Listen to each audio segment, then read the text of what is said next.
Hey everyone, Rachel here again from Darkroom Door, and I want to show you some techniques using our beautiful bloom stamp set.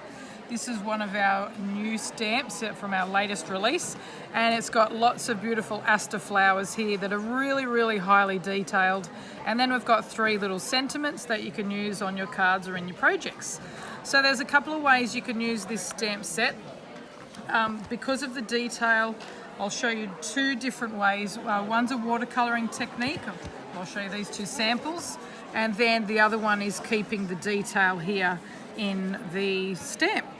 So I'm just going to ink this up using an archival jet black ink. So this is a permanent ink. So that means that the ink colour, well, it won't bleed out with water, so it's resistant to water. And I need some cardstock. Here we are. So I'm just stamping onto some distressed mixed media cardstock, and it's really good because it will take the watercolouring that we'll be doing after I'm stamping. So you can see how really detailed these stamps are. So you've got lots of detail there in that stamp.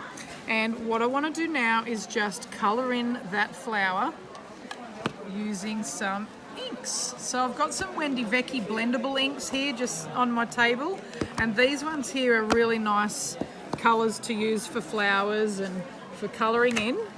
And I'll just move these aside a little bit. So I'll just grab, this is the sunflower one. I'm just going to smoosh a little bit on here on the non-stick craft sheet. We'll go a little bit of orange as well, and maybe a little bit of the, what's this one, the prickly pear. So a little bit there. Okay, so I'm going to get a water mister and just mist up that so it's nice and wet. And then just using my water brush, just going to start from the centre of the flower and then quickly work my way out. So you can see, because I've used that archival ink to stamp with, that stamping is staying completely accurate, or the way it was when I stamped it. It's not blending out at all. That's the really good thing about archival inks. And I did use the black one, but if you want to use a different one to start with, you can. If you see in this little sample here, that's using the black archival, but this one here is using a purple archival to start with. So it just depends on which, if you want it to be softer or if you want the black. So I'm just using the yellow. We'll just go here with a prickly pear. And if you work fairly quickly, and I'm just doing it fairly loose as well, so but it'll just blend out nicely when you work really quickly. And then I'll just grab some of that orange and just go around the edge here. And as you're doing it, just bring your brush in, like do the edge part there, then bring your brush in so then it blends with those other colours, and then you won't get like a harsh line. So I'll just quickly show you the rest of that. Do the flower.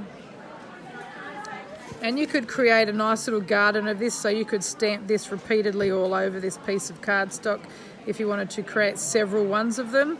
Or you could just simply cut this flower out and then stick it onto, front of a card, or layer it up and do a few with some 3D foam tape or anything like that, and then add your sentiment to it. You could also add it to your journals. This would make a really nice border.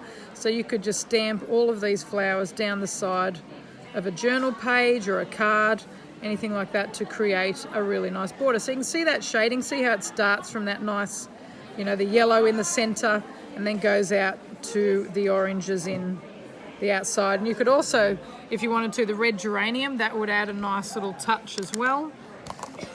So I'll just spritz that a little bit if you wanted to create a darker edge again, or just around that flower. Okay, so that's just a nice little quick technique of showing you that detailed flower. If you want to do a watercolour flower rather than that one there with all the detail, just tap that out there. Okay, I'll just clean the stamp here just with a paper towel for a second. And what we'll do now is we will ink up the flower using several different inks. Now I'm going to start with the lightest colour first. So I'm doing the sunflower and I'm inking the whole flower. so I know that there's ink on the entire flower. Then we'll go to the poppy and just tap, I don't know if you can see that. All we want to do is just tap a little bit of the flower. You don't want to, sorry, is the angle okay? Yeah. You don't want to do the whole lot. You just want to tap a little bit of orange on there. And then we'll use a little bit of the red geranium, again just tapping on a little bit there. If you want to throw in a bit of thistle, we'll get a bit wild here, do a bit of purple as well, just to add some other colour. And you want to spritz your stamp a few times. Now the more water you use, the more watery the stamping will be. The less water, obviously, the more detail you'll have. So I'm just going to stamp this onto that, and then that's actually quite a lot of water. So you've got, now where's my brush pen here? So you've still got some detail here. You see how there's detail there, and on this side it's all very wet. So you can either colour all that in and then it'll be really wet, but I like a little bit of detail there. So that's just a nice little watery flower. And then here's another one I did, but this one was with pinks and purples. So you can see how subtle that is. It almost starts to look like a carnation flower. So you've got your really watery one here down the bottom, a nicely watered coloured one there, your detailed flower. So there's your little options in, you know, using this stamp set. I'll just show you some other ones here. This one's using one of the long stemmed ones. So you've got some long stemmed and another one that's got a really nice big flower head on top, and then a sideways version as well. So you've got a few options there on using the stamp set for, you know, watercolouring techniques and for just straight up stamping. So I've got one here in the journal. Again, that's just using some detailed stamping and just stamping there in different colours just to layer that up to give you like a garden look. So that's just a couple of ideas using that stamp set.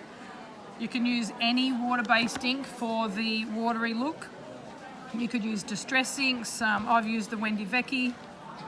And then again, you can use any of the Archival Inks for doing your detailed stamping. So I hope that's given you a couple of ideas. Thanks so much for watching, and I'll see you in the next video. Thanks guys, bye.